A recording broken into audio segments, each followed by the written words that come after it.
Hello, my name is James Pywell and this is the 92 podcast. I'm on a quest to speak to one fan from each of the 92 football teams that make up the Premier League, the Championship, League One and League Two.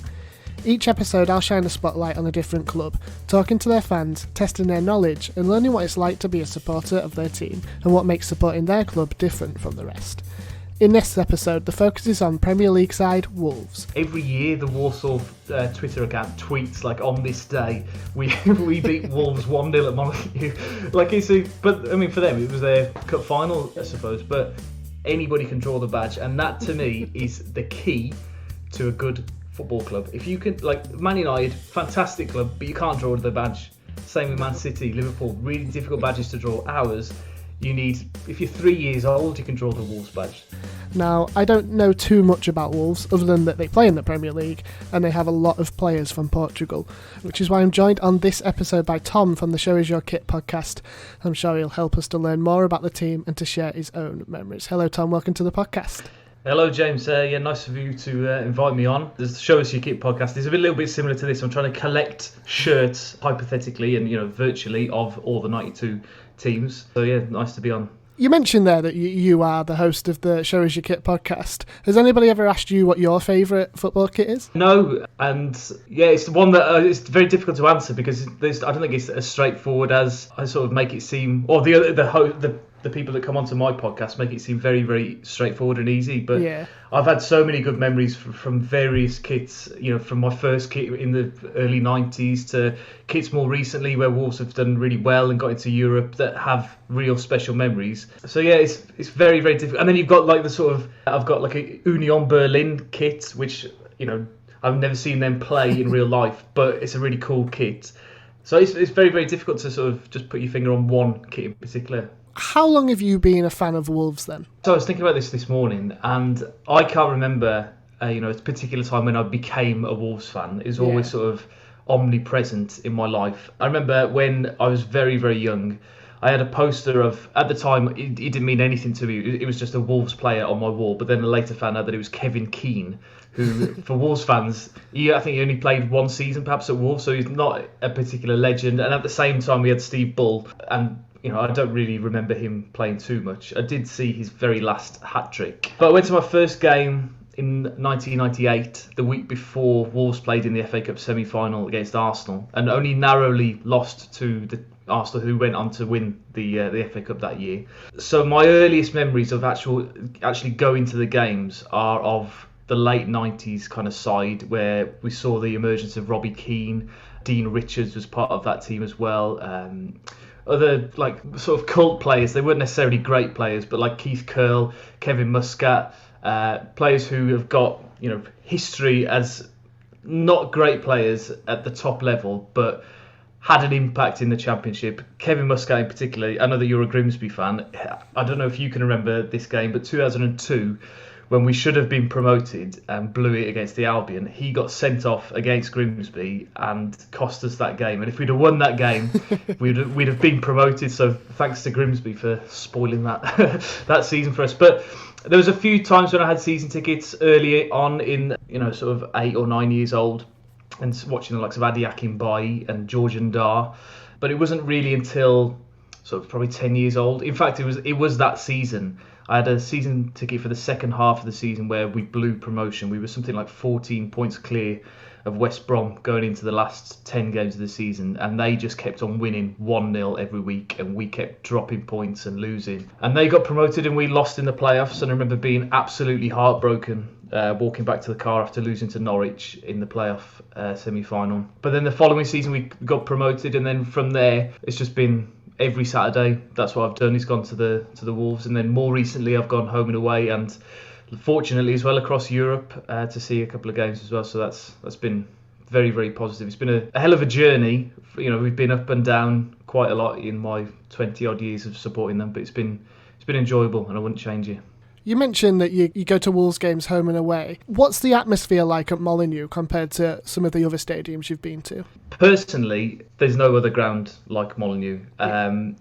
Because it's not like an identikit stadium, the new ones that have been built since Hillsborough. Although it was redeveloped post Hillsborough, but we kept 4 separate stands, and they've got 4 separate identities.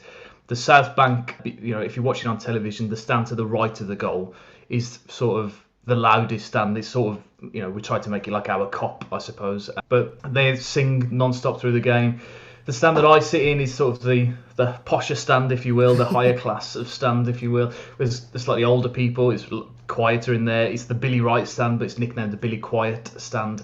It's for the connoisseur of the game rather than the louder sections.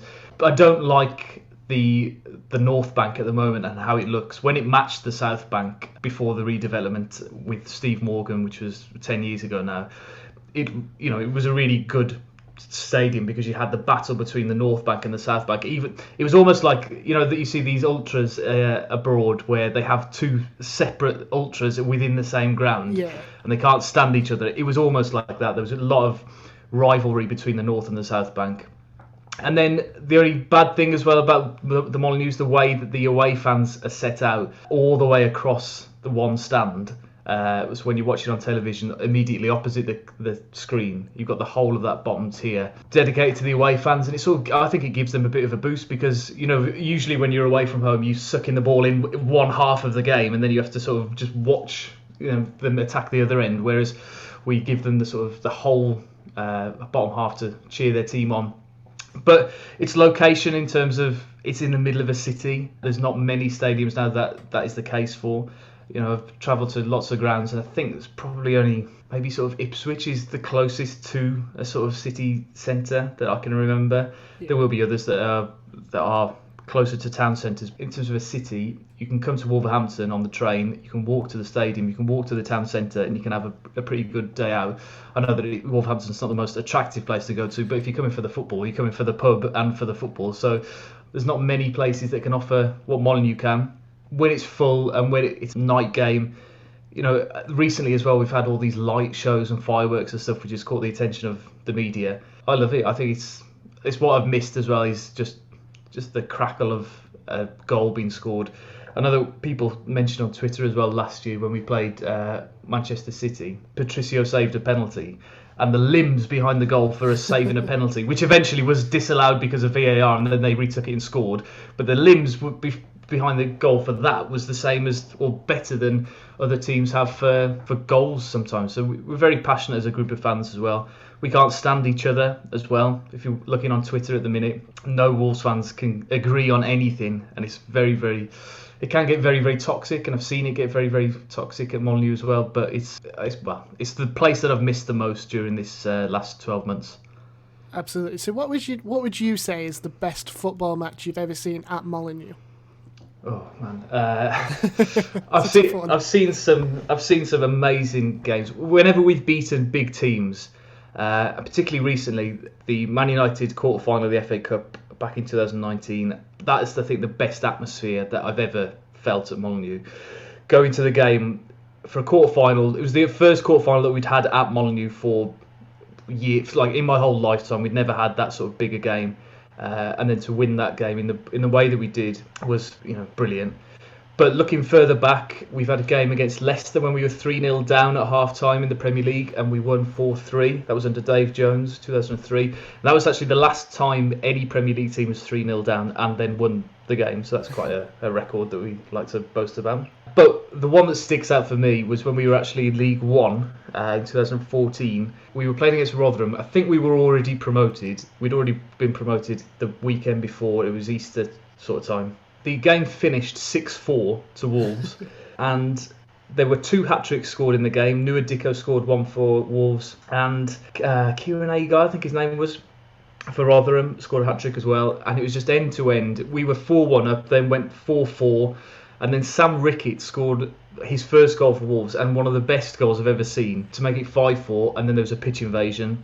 Then we made it 6-4, and there was another pitch invasion. But in between those 2 pitch invasions, somebody hit the side netting, and there was another pitch invasion. So it was quite entertaining afternoon as well, and the sun was shining brightly. It was a beautiful day, and then to see 10 goals in a game. I don't think I've ever seen 10 goals in a game aside from that game. It was such a special... I mean, I know that Sunderland fan in the previous episode was sort of bemoaning his time in League One. Yeah. But for a big team, if you can just dip down for one season and have, the season that we had, we were very, very lucky that we had the right manager at the right time, and we blew that league away very, very easily and had some amazing days home and away. It was a very special season. But yeah, I could list off 10, 15 games at Molineux easily that have been the best ever, and there's been a big group of these games that have happened recently as well under Nuno, just because of the change in the identity of the club as well. Has been this sort of never say die attitude, and it's led to some really positive turnarounds and some really good results. So I mentioned it in the introduction there about one of the things that people associate Wolves with, especially recently, is the amount of players from Portugal. What is your opinion on that? I think I'm growing a little bit tired of it now. Yeah. Because there are better options for players elsewhere. I was listening to a Wolves podcast this morning. They were talking. So we need a new left back now. Johnny's out he's got another ACL injury, so he's not going to come back the same player that he was previously. Yeah. So automatically, your head goes to, right, well, we better look at the Portuguese league and see who Porto's left back has been for the last season or so. Whereas actually, somebody like Charlie Taylor at Burnley would be a perfect fit. He's British as well, and that's another thing. We've, apart from Connor Cody and Morgan Gibbs-White, we haven't got any English players in the squad, and you've got to have this quota now. So we've got to look closer to home, and there is some really top talent as well in the Championship that we'd never look at now because of our link with George Mendes. The relationship is that his company has. I think our owners have a stake in his company in Gestafood, the agency. Yeah. So obviously you're going to use that agency, when we need players. But it does seem that all our players come through that same path, and it's now turning to, like we saw Diogo Jota leaving because George Mendes has got to make a little bit of money from selling Wolves players eventually. He's not going to just keep on giving us gems over and over and over again. We're going to have to sell players, otherwise that relationship will end. There needs to be something in it for him as well. We've got some top players that we would have never been able to attract if we hadn't have had George Mendes. Like Ruben Neves is one of the best players I've ever seen playing for Wolves. Jota as well, when he was at his best, was unplayable. But I do just want to see a little bit more variety in the players that we get. And watching us playing last night as well in that Portuguese strip, it's a little bit of a piss take, really. I don't like it. I don't really like it at all. And I think, but it's become our identity. But I think it's becoming a little bit stale now as well. That to have a big group, it works for periods of time. We saw like Arsenal in the 90s with all the French players that came in, worked for a brief period of time for 4 or 5 years. It has a sort of time scale on it, but our manager's Portuguese as well, so perhaps that's the reason why he's got a preference for Portuguese players himself. I can't see it lasting for too much longer anyway. So, who are some of your favourite players from Wolves, past and present? They don't have to be Portuguese. Okay. So, presently, I've mentioned Neves. Yeah. Moutinho as well, I think is one of the best bargains of any Premier League signing. £5 million he cost. Plus, apparently, some Bitcoin, but that's only a rumour. Looking back, it's so weird to think about the group of players that we've got now to sort of the previous generation of players when you're looking at players like Dave Edwards and Danny Bart and Sam Ricketts. That's kind of, it's been such a quick turnaround from having that group of players, because I love Dave Edwards. I'd get laughed at by most Wolves fans for that, but he was such a reliable player, and being a Wales fan as well, to have somebody who went and represented Wales at the Euros in 2016 and played a small role in their success in that season, in that campaign, was really nice. But we nicknamed him Dangerous Dave because he wasn't brilliant, but he would score 10 goals a season. And he would contribute a lot, and he was a hard worker, and he was, I think, a pretty good leader as well, which is, in a team that's meandering around the Championship in League One, you need somebody who's going to take the game by scruff of the neck and do something. And despite his lack of ability, he used to run like mad. I used to like Dave Edwards a lot.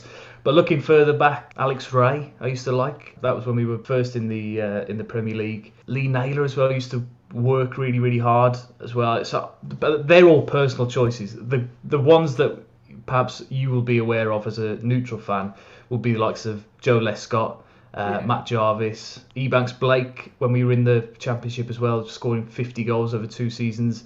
Incredible. Matt Murray as well, I think the greatest goalkeeper to never play for England. Such a tragedy with his injuries. He genuinely, because of the period of time that he would have been at his peak, was in for that 2010 World Cup, which was a complete disaster in terms of goalkeepers.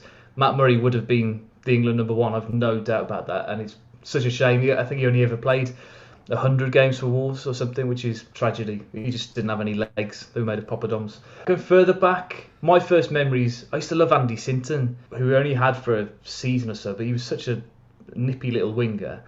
And then, I can remember Robbie Keane playing as a 16, 17-year-old as well, very, very briefly, and I remember being sad that he'd left. And Don Goodman was probably my first favourite player. He left Wolves to move to Hiroshima, believe it or not, before moving back to Walsall. But I remember being very, very sad when he left in about 97 or 98. I don't know what it is. I just like players that try hard. And at the moment, because they're so classy, we haven't got too many players that try really hard. They don't have to because they're so good. So the natural question to ask after asking you about your favourite players is about the ones that you've seen playing for Wolves that you didn't particularly like. Is there many of those? Yes, there are quite a few. Well, as you can imagine, for a team that was very ordinary for a very long period of time, I can name whole 11s of teams who were, who I'd rather never see in a Wolves shirt again. The standout player for any one of my generation of a Wolves fan will be Thomas Mikowski, who scored a goal for Poland against England, and then we signed him off the back of that, and he was going to be, this was when Glenn Hoddle was the manager in 2004-05 sort of time, and we were just lacking this goal scorer who was going to take us to the Premier League. We had various players who sort of looked like they had a bit of something about them, but they never was consistent enough to get us there.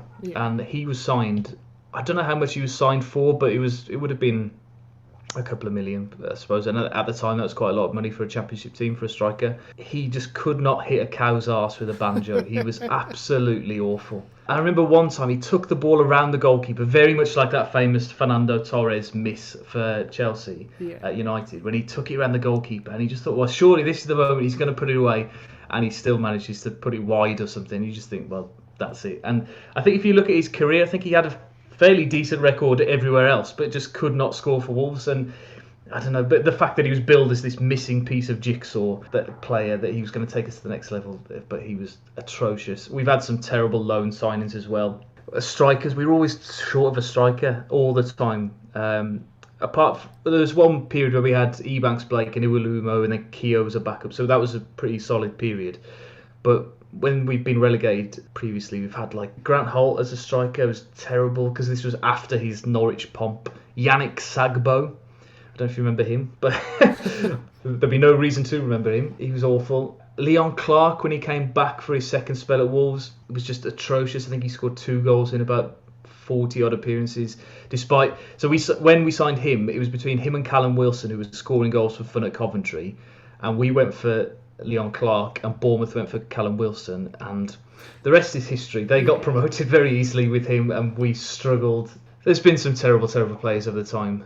So again, when I was talking about my first match being the week before the FA Cup semi-final, for some reason, Mark McGee, who was the manager at the time, just signed loads of players. Any player that he could get his hands on, he just signed. So he had like Robbie Slater, Steve Claridge, anybody who had ever scored a Premier League goal, I think, was signed for Wolves for that FA Cup semi-final. But we had Robbie Keane and Steve Bull on our books, and they just sat on the bench for that semi-final. And every Wolves fan thinks that, had they have played, we'd have won. I mean, it's not as simple as that, obviously, against the great Arsenal team of the late 90s, but things could have been different had we have not signed all these ridiculous players in the past. So, football in the West Midlands, you've obviously got plenty of teams around there, but your biggest rivalry is with West Brom. Obviously, there's also, Aston Villa in close proximity to. What do you make of those rivalries? Well, so growing up, it was actually Blues who I hated the most, Birmingham City, purely because it was a competitive rivalry, and they always tended to be going against us for promotion places or just not be relegated from the Premier League. Whereas Albion, although we can't stand each other, we haven't played each other, apart from this season where there's been no fans in the grounds anyway. We haven't played them for the best part of a decade. So I struggle to hate Albion as much as I perhaps should. Villa as well has been a weird one because up until recently they were far better than us. They were, top 6 in the Premier League all the time, and we were mid-table in the Championship. So they were never really competitive rivalries. But then again, because of them going for promotion from the Championship the same season that we did, there was a lot of mind the gap, a lot of teasing. We beat them at Molineux, then they absolutely smashed us at Villa Park, but we still got promoted, and they didn't that season. But yeah, I quite enjoy it. I've never seen serious trouble at any sort of local derbies. I like the banter, at work and stuff with rival fans. I think that because of where we are, and there've been so many teams as well, there's always somebody. You always work with somebody who supports a different team, and it's always fairly light-hearted. Although, I cannot stand to see any other Midlands team do well. Even Walsall, when we were down in League One, they beat us at Molineux, and then we smashed them away. But they still, every year, the Walsall Twitter account tweets like, on this day, we beat Wolves 1-0 at Molineux. But I mean, for them, it was their cup final, I suppose. But I really like it, and I don't think there's anywhere else in the country, perhaps aside from London, that has so many teams in close proximity. That are all relatively successful. Apart from Birmingham City, they've only ever won the League Cup. If you look back to the sort of 60s, Wolves and Albion fought out a title between the two of them one season. And it was, imagine that coming back. There's been times when there's been 4 Midlands teams in the Premier League as well. Yeah. And then there's been times when there's only been Wolves. It was I don't class Leicester as a Midlands team either, even though technically they're East Midlands, but they're too far away really to have any sort of rivalry with. But yeah, I've missed the sort of blood and thunder of an old-fashioned Black Country derby or a Midlands derby with Blues, but they were really good games as well. Maybe not technically the most pleasing on the eye, but they were proper football matches, which you don't tend to get many of those anymore. Is there any other teams aside from Albion, Villa, Birmingham and Walsall that you yourself really cannot stand?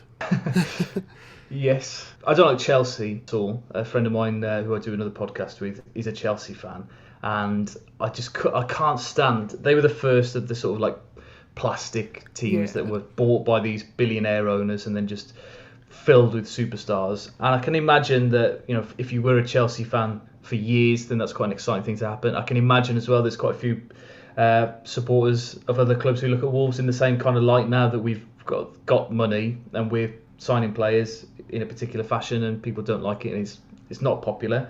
So Chelsea I don't like. For some reason Norwich hate Wolves. I don't know why.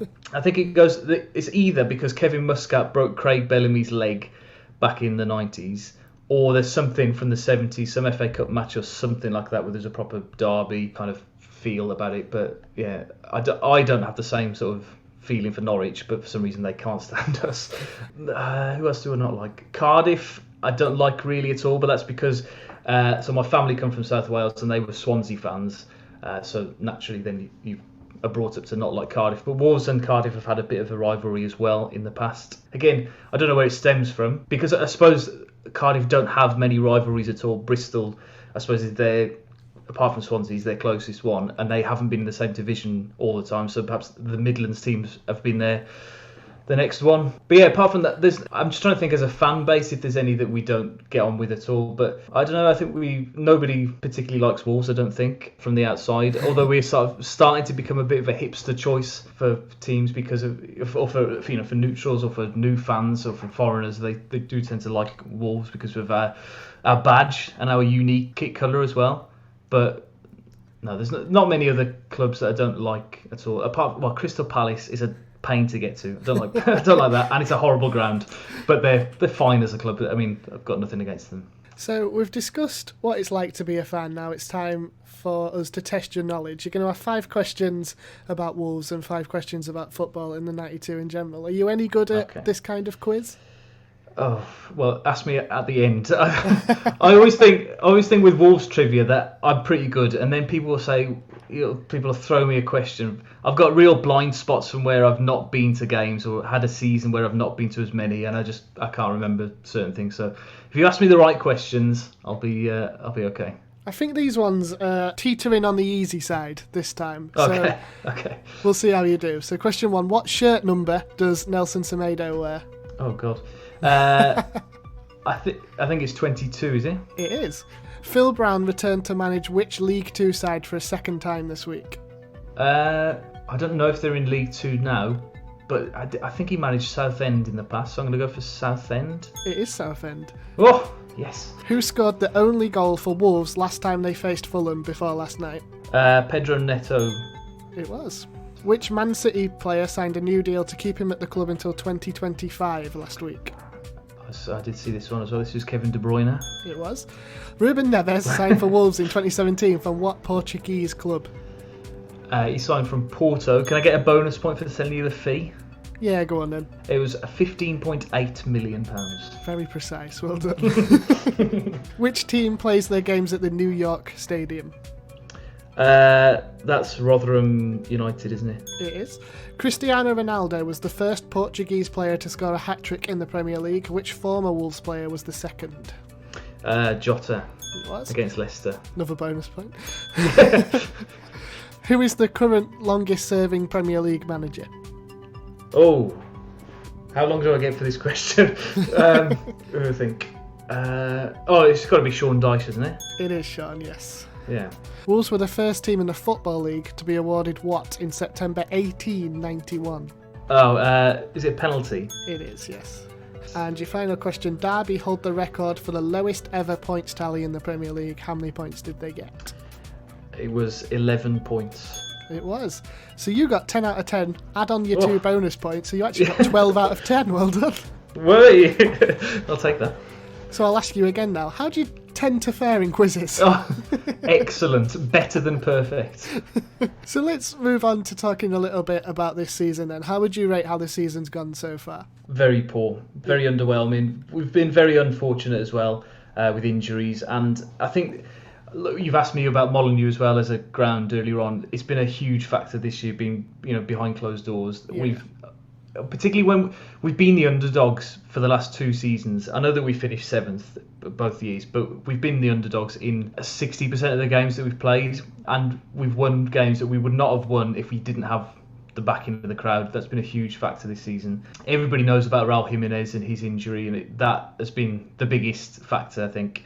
At the point where he got injured, we had 20 points and we were in 6th place. We've now just about, after, I don't know, we've played 32 games now, 31 games, we've just about got to 38 points. I think he was injured after about 10 games of the season, something like that. So, you can't replace that with, I think he was still our top scorer as well until recently.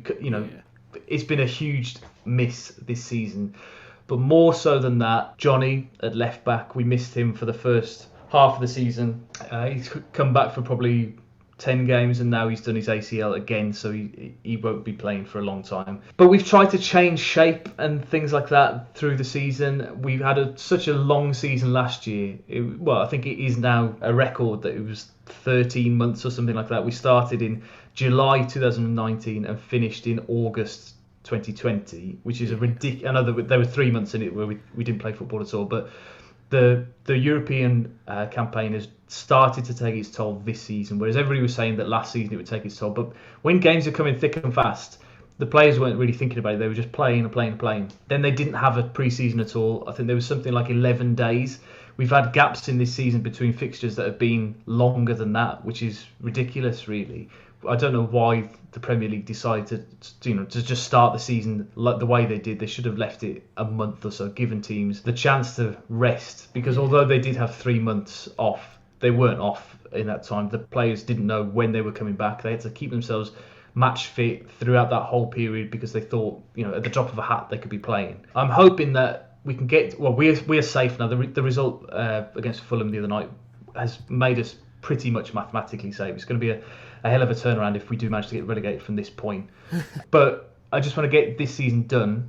Perhaps they can do a little bit of experimentation and things like that for the remaining 6 games or whatever it is. And there's a lot of young players who we have got either obligations to buy or options to buy that we haven't seen.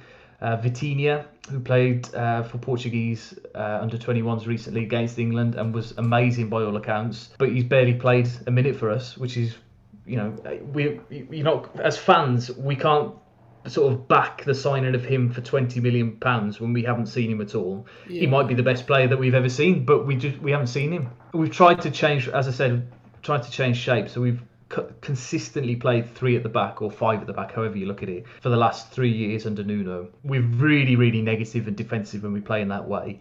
We pick up results, clearly. We've won the championship and we've finished 7th twice. But then to go forward, you need to have that extra man in midfield. But our defenders are just not good enough at all. Connor Cody, I know he's got into the England squad this season, but he's not capable of playing in a back 4. And people will say, well, he did for England, yeah, but against San Marino. I could play in the back 4 against San Marino. He's very, very good as a sweeper in that middle of a back 3, but we've got to evolve. We've got to progress now in the summer.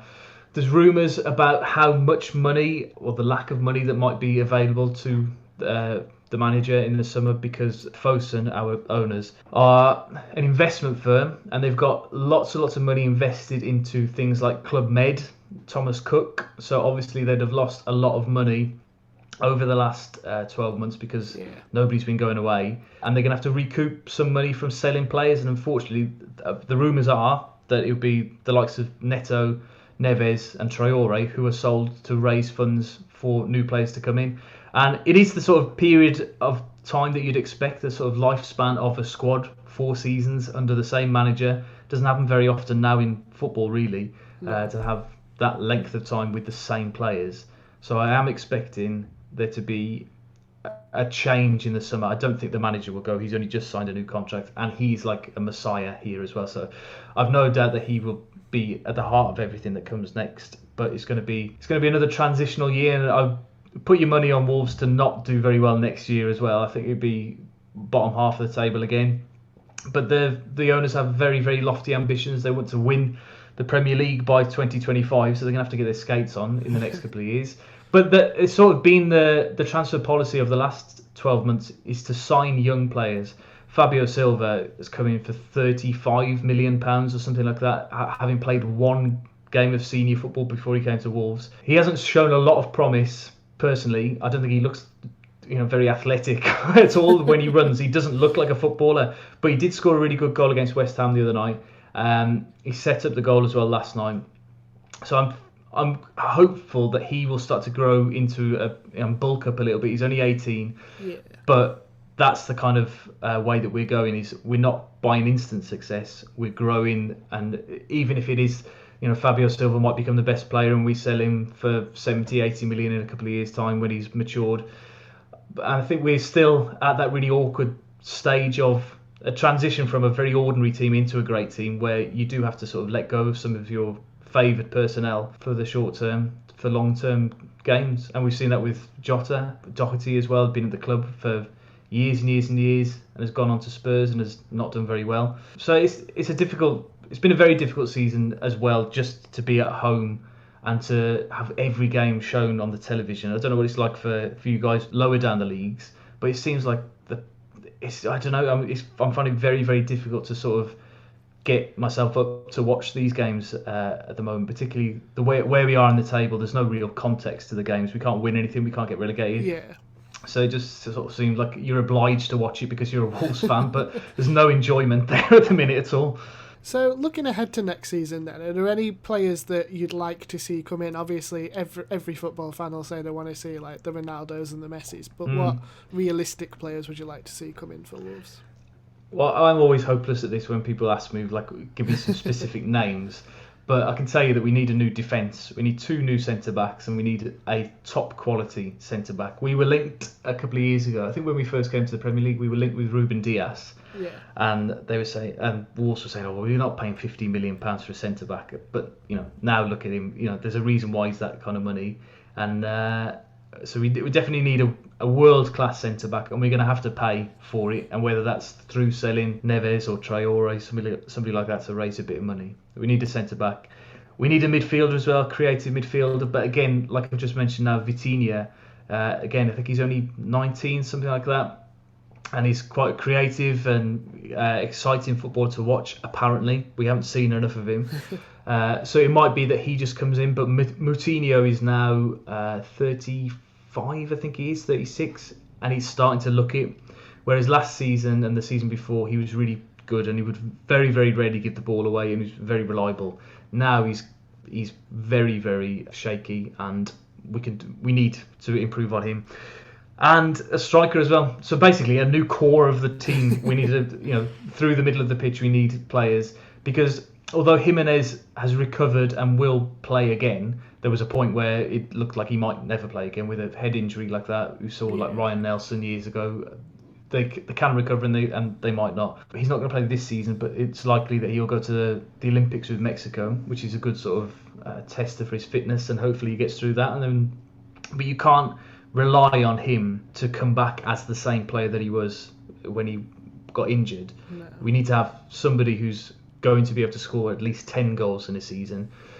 But that's why we've struggled as well this year, because it took Jimenez, scores 15 goals a season. Jota chips in with about 10. They've both gone, and we haven't replaced them with anything. Hopefully Neto stays and improves on this season. He's only scored 5 goals. You'd hope that he would double that next season. It's going to be it's a transition. I always look at Leicester as well at the minute. So they won the league 5 years ago. Everybody knows that, but that was a complete freak of a season. Yeah. It's taken them these 5 seasons now to get back up to that level consistently. They would have finished in the top 4 last year had things been normal. They will this year.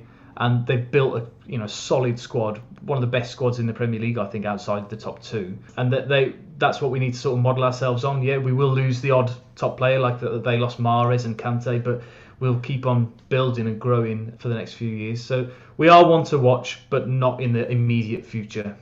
So if you had to put together an all-time Wolves 11 of players that you've personally seen yourself, who would be in that team? Right, that's a good question. Right then, let me have a think. So, sung his praises like mad today, earlier on. So Matt Murray will go in goal for me, as he was England's greatest number 1 to never play for England. Joe Lescott will be my centre-back, alongside Willy Bolly. So Lescott, we saw as a teenager come through the Wolves ranks, and you could tell from day one that he was going to play for England. He was going to be a top Premier League defender. Willy Bolly as well. When he played in the Championship, it was like having a cheat code in a computer game, because he was so good. He used to stand there for ages doing nothing, and then all of a sudden the ball would get played towards him, and he would read it 3 or 4 seconds before the attacker had ever seen it, and he would just nick the ball every single time. So they're my 2 centre backs. Okay, so I've got the luxury of being able to pick Dennis Irwin, who was both left and right back. So I'm going to put him at left back and then Matt Doherty on right back. Doherty was hoped for years and years and years until came in and turned him into this right wing back. And then all of a sudden he became really creative, and I think he became a vegan as well, which helped him lose loads of weight and stuff. It was really amazing to see the change in him. So him and Cody, since Nuno came in, have been complete revelation. But unfortunately Cody's not good enough as a centre back to get into my team. Irwin as well was the missing piece to get us into the Premier League. Him and Paul Ince came in for free in 2002. Very, very old players at the time. Irwin only signed a 1-year contract, but then because we got promoted, he decided to stay on. But he had like arthritis in his knees for that Premier League season. He never trained or anything, just used to turn up, and he was in agony apparently. He's like his toes and stuff all seized up. It was awful to see. But he was such a great player still. You can tell, he had a footballing brain and mind that he could read the game better than anybody else in our team. In centre midfield, then I've gone for Ruben Neves and Alex Ray. So Alex Ray's the kind of player that we're missing at the minute, actually. He's like a proper box-to-box. What was it? Somebody described them as like a snotter on a podcast the other day. Like somebody who's just going to get a yellow card every game, get stuck in, and get in with a mess. We don't really have that at the minute. So Alex Ray would actually improve our team. And he scored one of the best Premier League goals anybody's ever scored. It was a volley against Bolton from miles and miles out that, nestled in the top corner. So we've got 2 players in midfield who are good for a worldie. Neves as well scored some of the best goals I've seen at Molineux in the last 4 years since he's been at the club. The one against Derby, I don't know if you've ever seen it, but it's worth checking out on YouTube. All the crowd shout "shoot" And then but he's so far out that everyone sort of groans that he has actually shot. Yeah.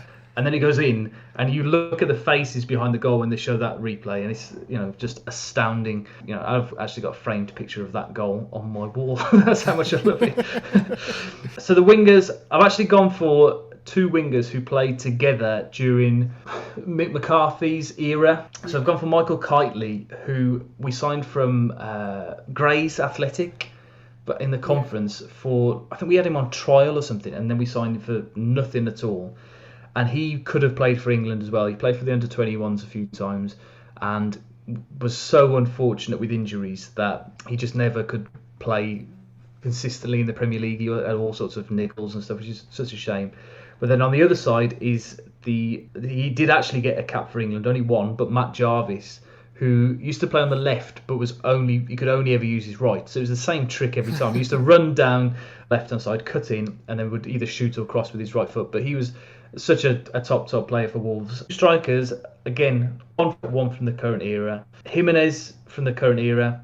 I think I underestimated him as a player until this season. When we've not had him, you've really been able to tell what he does to this team and how good he is. Like Adama Traore can whip balls in. He hasn't changed in terms of his crossing ability, but he's not the best crosser in the world.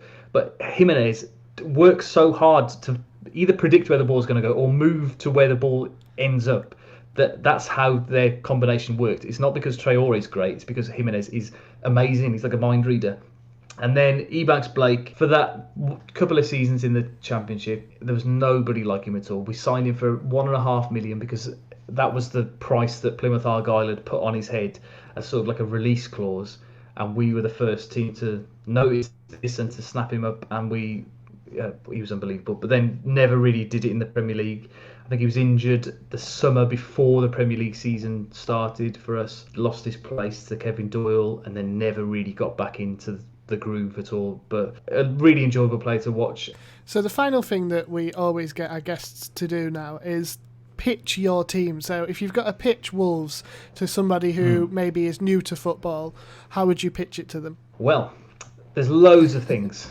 Loads and loads of things. So, like I mentioned, with sort of the hipster's choice at the minute for the Football Manager sort of legends that we're signing. So, if you played Football Manager previously, Ruben Neves was always a player that would become a wonder kid. Jota as well, I think the same. So, we've got that sort of attraction if that's what you're into. We've got loads of money as well. So, if that's what you're into, we're going to be buying the Premier League soon enough.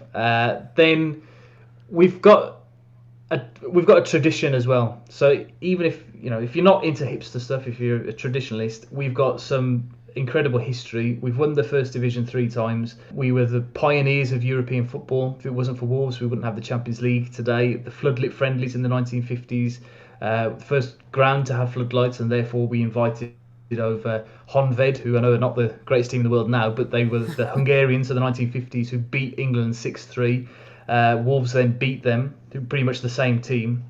So Wolves were hailed as the champions of the world, and then Real Madrid and Barcelona, Juventus, etc. all saw this newspaper article and came to challenge Wolves. So that's quite a historical part of football that Wolves play a part in. We've also had our ups and downs. So we've been I think we were the first team. I think somebody else has done it since, but we were the first team to win every single division. So we've won from the first to the fourth tier in football. We've won the LDV, what was it called at the time? Not the LDV Vans, it was called the Sherpa Van Trophy.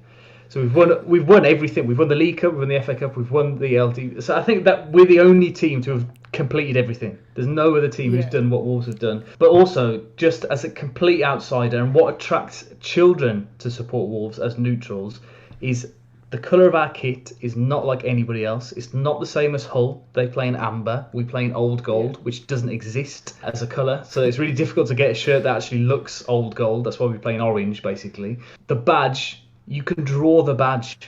Anybody can draw the badge. And that, to me, is the key to a good football club. If you can, like Man United, fantastic club, but you can't draw the badge.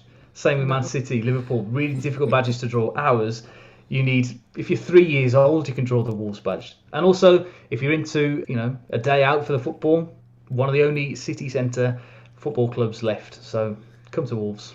There we go. Perfect pitch for Wolves there. So just before we go, we mentioned at the start you're the host of your own podcast, Show Us Your Kit. Would you like to just tell us a little bit about that and where we can find it? Yeah, so during the first lockdown, 12 months ago now, I was sitting there buying shirts on eBay pretty much every day. And I thought, I wonder if anybody else is doing this. I spoke to a couple of friends of mine. I've been doing YouTube for the last 4 years or so and built up quite a following of just reviewing Wolves games and stuff, which has become quite tedious to do now. So I thought I was trying to do something else, trying to do something different. So I spoke to loads of Wolves fans initially about their favourite kits, and they eventually sort of get down to this kind of chat anyway about, you know, your favourite memories and favourite players. Yeah. But we've had some really interesting stories with memorabilia as well. So an Ipswich Town fan brought on a photograph, I think it was, of him on the Nottingham Forest team bus for Brian Clough's final ever game. It was amazing, amazing story. So it's been very interesting as well to talk to different people about their clubs, and you know, you sort of see the same passion that you've got for your own club mirrored in other people, and it's quite a flattering thing as well. It's something that I picked it back up again in this second lockdown and did, I don't know, 12 episodes or something in a couple of weeks. I find it quite exhausting. I don't know how many of these that you do, you know, close together, but once you've done 2 or 3, it does become a little bit jading to sit there and to to listen to people and ask questions and stuff on the back of it. It does become quite difficult. You can find an Acast and everything, Show Us Your Kit. So yeah, go and check that out. Awesome. Well, thank you very much, Tom, for agreeing to come onto the podcast, and good luck to Wolves for the rest of the season. Thank you very much. Same to Grimsby. Thanks again to Tom for talking to us, and of course thank you for listening. If you'd like to help me on my quest to speak to at least one fan from each of the clubs in the 92 and talk all about your club, you can find us on Twitter at the 92podcast or email us the92podcast@gmail.com. Don't forget to subscribe or follow the podcast so that you don't miss an episode. Next time I'll be talking to another fan from another club in the 92. See you then.